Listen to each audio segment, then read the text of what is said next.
Well, we had a favor-dominated day at the Vol just yesterday. This is a Friday, of course, and we are recording, looking ahead to Sunday racing coming through from the Big T. We are on the inside the track for a 9-race program, and of course, we look forward to the return to the saddle after a brief enforced hiatus, but I think a needed one for Mr. Gavin Arena, who last night was crowned officially as a champion jockey for 2024, 2025. Well done to Justin, well done to 8 and 18, well done to Stu Ferry. In only his second season, he had the champion Older Colt stroke gelding, and many others. We hope for a great season ahead. Right, it is discussing races 2 to 9. Race 1 is off at 12:15. As I mentioned, it is on the inside track. So it is left to me, for me, to introduce you to a very, very, very eager to go Mr. Daryl Marie. He's got all the selections ready for us. Trappy start, if you look beyond the odds-on favourite, who will be Gavin's the second ride. He's got a full book of rides on Sunday, and it is Zaragoza Cat, Argentinian bred. But first of all, it would be foolish of me not to welcome you. It is Sunday racing. Morning, Says. How are you doing? I'm very good. How are you doing, Daryl? Good, thank you. Thank you very much. Now, give us your thoughts. Yeah, this is the last time I'm going to be mentioning it, because then I've mentioned it in 3 shows and I believe it's going to be enough. But the race card comments, go on to Gold Circle, Media Center, Publications, download the race card. Reason why I'm saying it is there's a comment for number 7 over here. And Olsen has said each way chance. So if you're playing trifectas and quartets, a nice positive comment from Olsen suggests you should include number 7. But for the opening leg of the bipod, I have to bank this favourite. She was supported on debut, so she was expected to run a forward race. Yes, she had the best draw, but she came out running. She was on the front foot, and the experience of Japanese Garden got the better of her. I do believe she'll probably have more ability than Japanese Garden in time to come. But yes, I think with that pace that she showed on debut from a neat draw, 1 run under the belt, it will be very, very difficult not to see her finish in the top 2. So opening leg of the bipods, bank of the favourites, number 8, Zaragoza Cat. Which is out of keeping with your general policy. Bank at the 8 in the first leg, so you are very, very confident or not too confident about the chances of the others. There are, in fact, 3 bankers out of the 6 legs. 8 by 3, 6 by 1, by 1 and 5 by 1, by 1 and 5, and that should be an outlay of 80 Rand. That is 2, 4, 8 Rand rather. So 10 times would be 80 Rand. That is your buy pot. You can take it, and I'm sure the body language I'm feeling next to me is that it will come through. We now move on to race number 3. This will be the start of a PA, which is the starter with the play Soccer 6, 10 and 13 maiden plate over the mile. And here we have 7 runners, 1 unraced horse, and that is a Truro Legacy. Now, we've got Gavin Arena once again on a likely favourite. Well, it is definitely a favourite. What I saw in the various platforms who had priced up that Alpha World would be deep in the red for the very, very informed ownership of Mr. Dylanch and Sammy. In ownership with the Vernus family and a TKP Racing nominee, Trevor Pillay, had the 1 run, or 2 runs rather, and the last run was behind Got the Feeling, and of course the first run was behind Zalatoris. But what is eye-catching about that second one? It was against the winners, so held her own, his own rather, than 3 Alpha World. Now, if you open the book and you'll see now the booking of Gavlarina, you're going to say it's been teed up for this race. They've obviously taken it easy with him and given him his 2 runs over sprinting trips, and he's been stepped up to a mile. We know that one world run, or 1 over 2,000 meters. So there's stamina on the sire side. That was winning the game, the Met. Correct. Yeah. But I might just add, and I'm certainly not sitting here and saying this horse is not going to stay, but strictly on the dam side, there's only speed. Yes. The dam 1 over 1,000 meters, the second dam 1 over 1,000 meters. But it appears as if he's now ready to go the mile, and he should really confirm the form with So American, who finished behind him in their last starts. It happened to be against winners, so it was a very decent effort.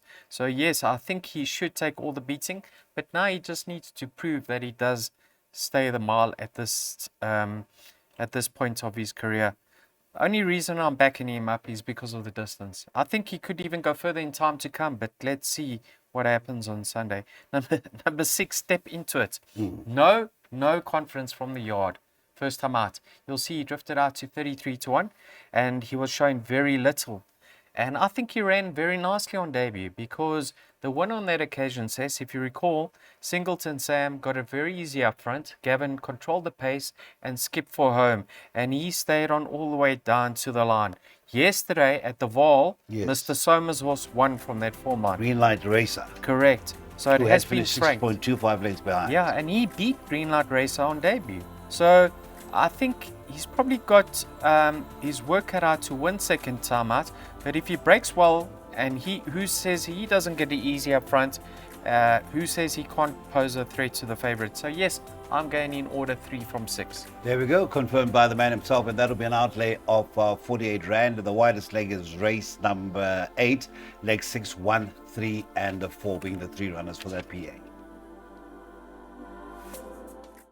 All right, so we move on to the start of the pick 6, and we have an odds-on favourite in race 4, racing 240 maiden played a 3-year-old fillies event, and they're going over the mile. Muzi Yeni, who started off the season like a house on fire, he's aboard at the poor matcher-trained Matcha Mint, and that is a 3-year-old daughter of Give Me the Green Light, who is as short as 17 to 20. Number 7, Special Star, well, that's in the region of 22 to 10. This, by the way, is just forecast betting.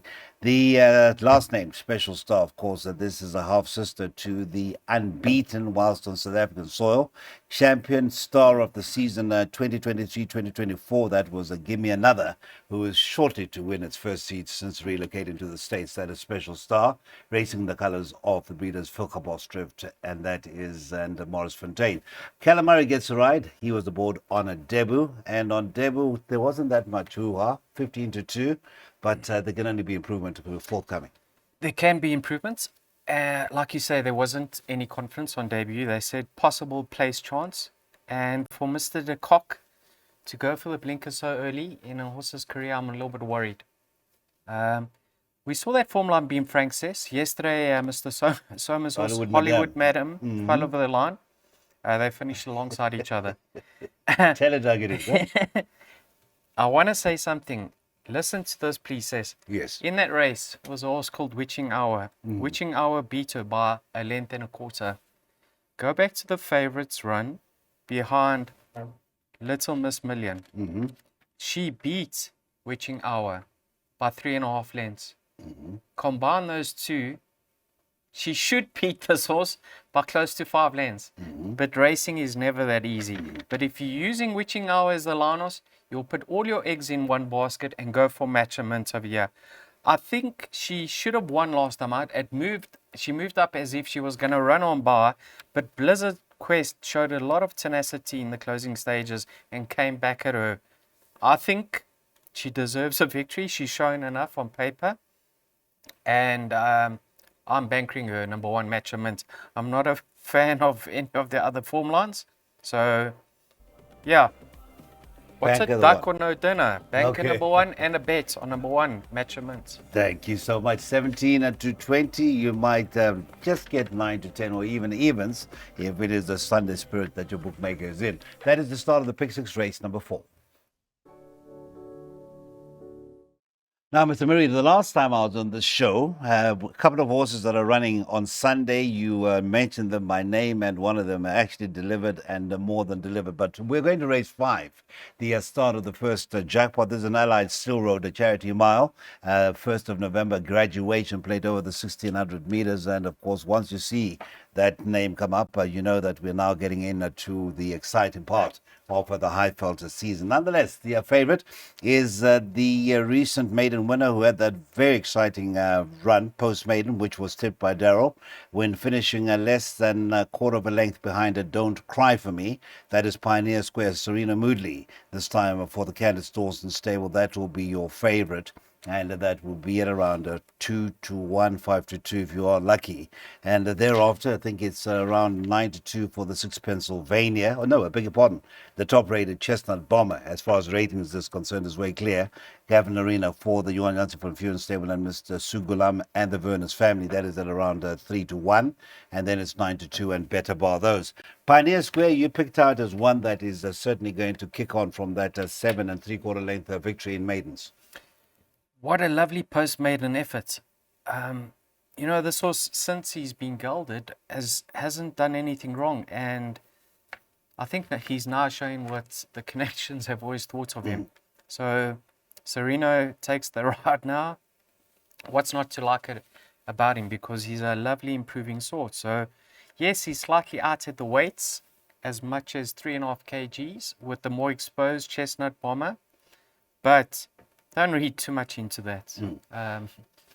He's had less racing, and I love his chances. Excuse me, Cess. But have a look at number 1, Chestnut Bomber. Now, he is the best weighted, and I think he must have taken his race extremely well for Mr. Van Vuren to back him up as little as 2 weeks later. But they found the right race for him at the structure. I mean, it is a graduation plate. He comes into this race best weighted. That run would have brought him on, but it is 2 weeks later from a break, so one has to be a little bit wary. I think that's the only reason why you can play to beat him on weights. But as I said, he is taking on a lovely, lovely sort in Pioneer Square. I don't think you can look past those two. I had a look at Pennsylvania. I watched his last start because I think this was his unexposed over this distance, and he could be much better. They started him off over 1,400 meters, so that led one to believe that he could even go further. Because over 1,400 first time out, one has to believe that he's going to go further in time to come. But I think he's been disappointing since, and there's something underlying over here that until Tony gets his finger on the button, I'm not going to be included in him. But I'm really going to see how he's going to go this time around. Like I say, Cecil, strictly on weights, Chestnut Bomber is going to prove the one to beat. But I liked what I saw in Pioneer Square's effort last time out. So despite being out at the weight, I'm going 5 from 1 in that order. If you want to go a little bit wider, please throw in my third choice, number 6, Pennsylvania. 5 from 1, and if you want to go wider, the 6. And now the 1 is partnered once again by Mr. Gavin Arena. He's been aboard on all 2 wins. He's a 2-time winner, and it's been Gavin aboard, and it's usually something to pick out and watch out for.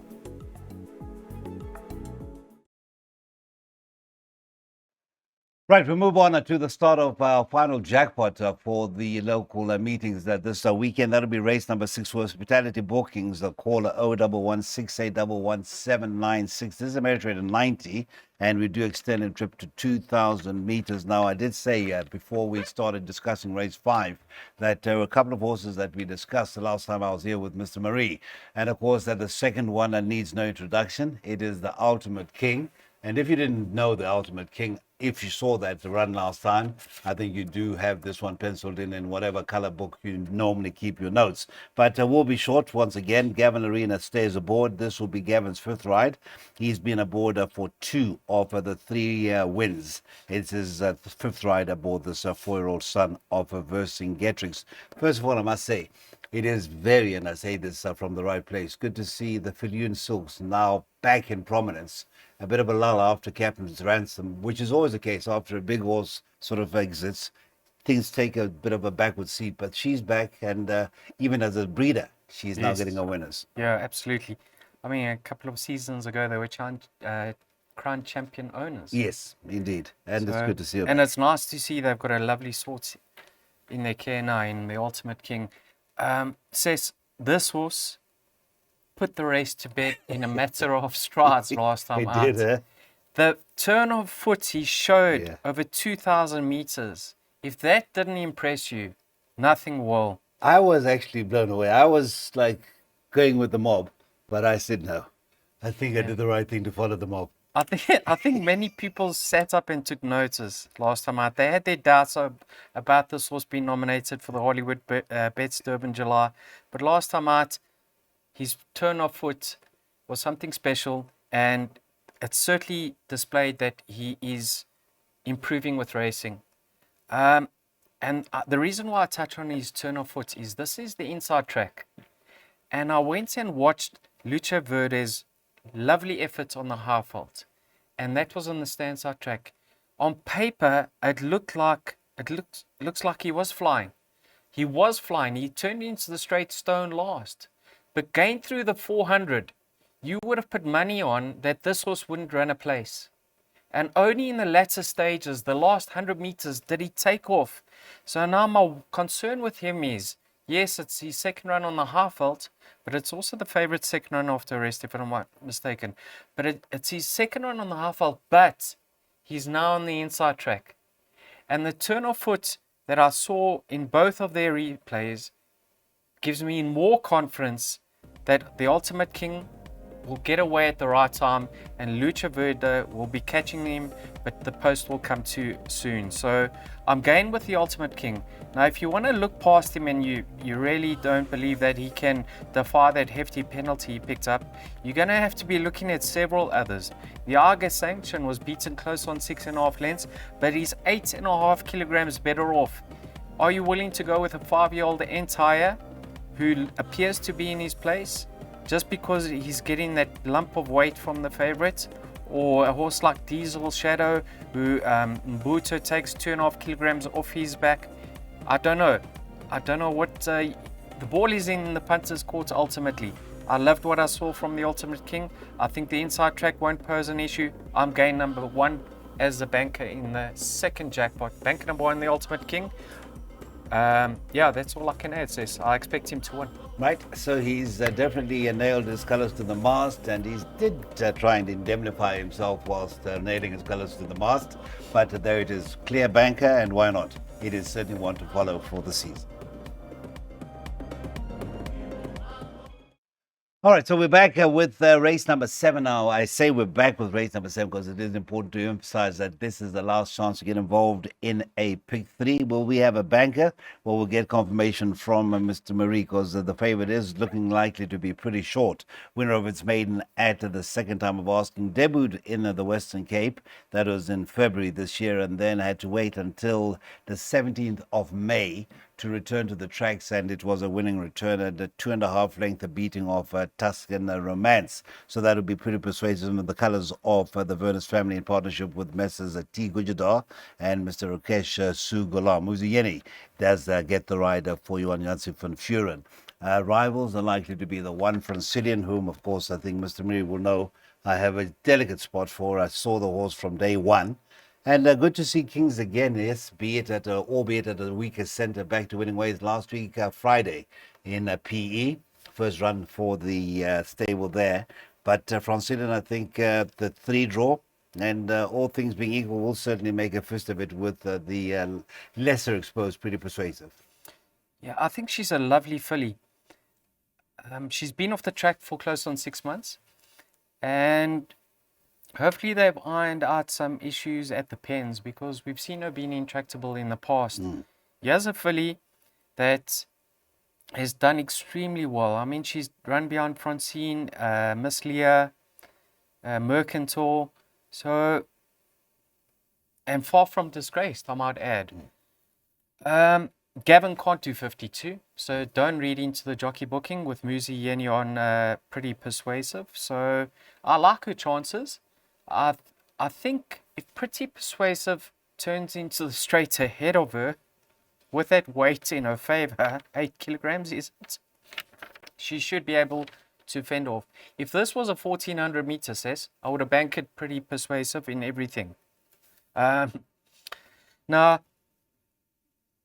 the runner-up, Tuscan Romance, got away from Pretty Persuasive up the straight, and she just ran her down all the way to the line.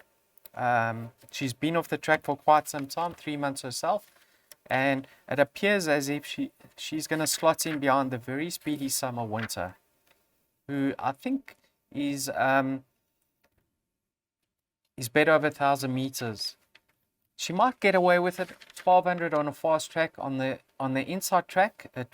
She might get away with it, but I think she's going to go to the front if she breaks well. There's also a pace on her outside from Juniper Green, but I think you're pretty persuasive. Can just be behind Summer Winter. I think she'll go past her in that last 200 meters.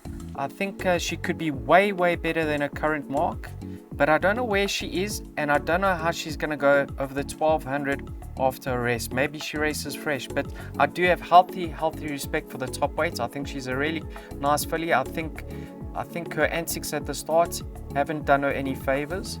So if she's nice and relaxed on the day, I think she could give pretty persuasive something to think about. But yes, I am going for a win bet with the favorite. I think she's better than her rating. Thank you, Mr. Marie. Pretty persuasive. Another sired by Vercingetorix to make it 2 from 3.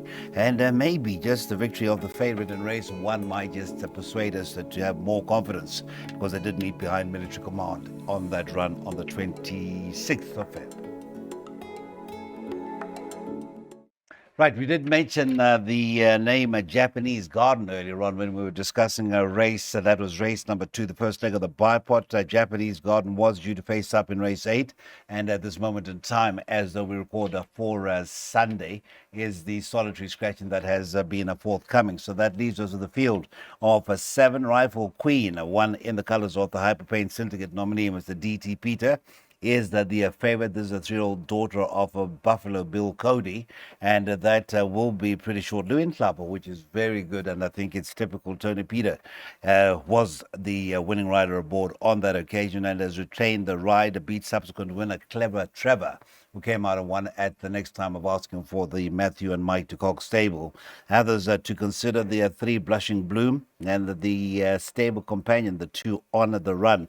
The 3, that is Gavin's Mount. He rode it last time out. He actually rode the 2 on the run as well. So now tell us, is this a case of a pointer to which is the right one? I certainly believe he felt that Blushing Bloom's the better ride, and to be honest, I'd follow the car changes and the scratchings on Sunday morning to see if On the Run does take part. Very surprised at the betting here. I just want to add, I won't be surprised if Rifle Queen remains unbeaten and bolts up once again. She could be very special. Lovely to see that Tony has kept Louis Aister on, and I can see her winning because she caught the eye on debut. But I think if you want to back her, please wait till race time. Yeah, her current odds are far too skinny. Blushing Bloom, nah, she got the job done last time out. I thought the run-up was slightly unlucky in that she spoiled her chances at the start. But once she got to Blushing Bloom always kept her at bay. And the further they went, I think the further Blushing Bloom would have won by. I would have loved this to be a 14.50. But I'm happy that she's drawn 1, and she knows she's been around this course and distance in the past. So I think she's got a lot in her favor. I think she should attract the supports in the markets come race time. Excuse me, Cess. I've also included the 5-year-old mare, Princess Lola. Now, last time out in open company, she was closing in on Lonely as a Cloud. And the 2 of them, Cess, pulled well clear of the balance, and that's the reason why she picked up a bit of a penalty, because they were that far ahead of the others. And I think the race is going to be run to suit from a neat draw. She loves this course and distance. She's had 3 goes for 2 seconds, so I think the race doesn't stop with the top 2. I've included her in all my perms. 1, 3, and 4. I think you can focus on that trifecta boxed, and even for the quartets, 1, 3, 4 by 1, 3, 4 by 1, 3, 4. But yes, I do believe at this stage the value lies with Princess Lola. But yes, unexposed, number 1, Rifle Queen, could be anything. That's Daryl's double. Races 8 on to race 9, 1, 3, 4 by 8 and 9.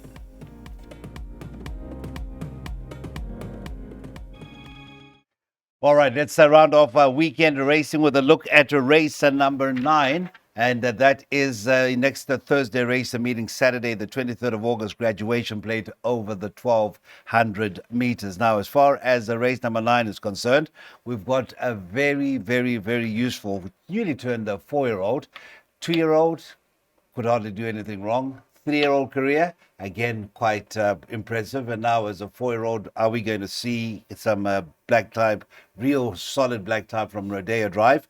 That is Craig Zaki teaming up with Sean Terry. Good to see Sean Terry amongst the winners at the Vol just 24 hours ago, just over 24 hours ago. So that will be your favorite. You've got the 8, Nyaka Nyaka. Tony Peters now the tutor of Nyaka Nyaka, so to speak, and he will have the services of an equally informed Calvin Abib. Now, talking about Tony Peter and Calvin Abib, some say Kishoten, some say Kisoten, but I thought that was a beautiful front-running ride from Calvin, and I think Muzi followed it up with Future Date. Yes. Yeah. Similar tactics, and they just couldn't catch up to those two. They Lovely racing yesterday. Yeah, I actually played to beat Kisot and I went for accept cookies. Sorry. Yeah, but once she got to the front and Calvin got the fractions right, she was very, very impressive. And if you heard Tony in the post-race interview, he said he's always wanted this filly to go to the front. So, did you hear what Jomo said? They're playing games, the jockey, Jomo, with his whistle. Says? Yes.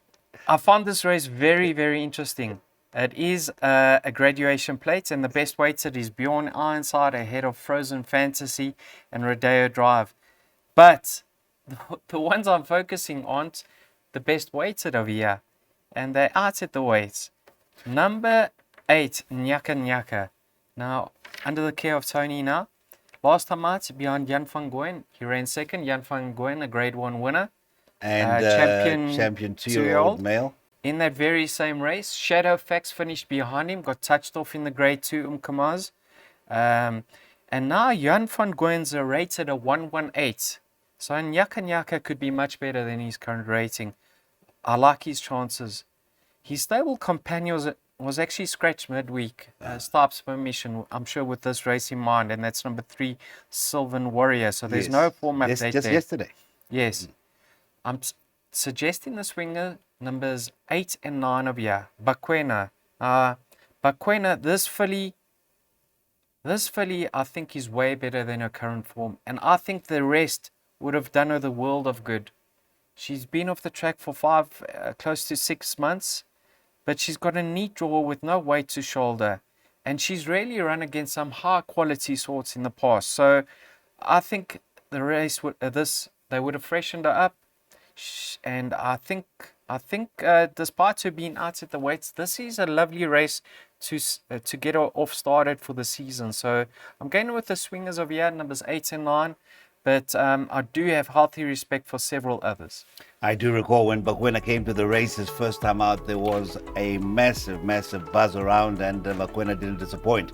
Of course, Keegan DeMello was in town at the time, and he rode this, and his post-race comments were quite positive as well. So 8 and 9, the suggested swinger from Mr. Del Marie, and hopefully that will round off our weekend on a happy note. That's been racing at Turffontein. Inside Track is our venue.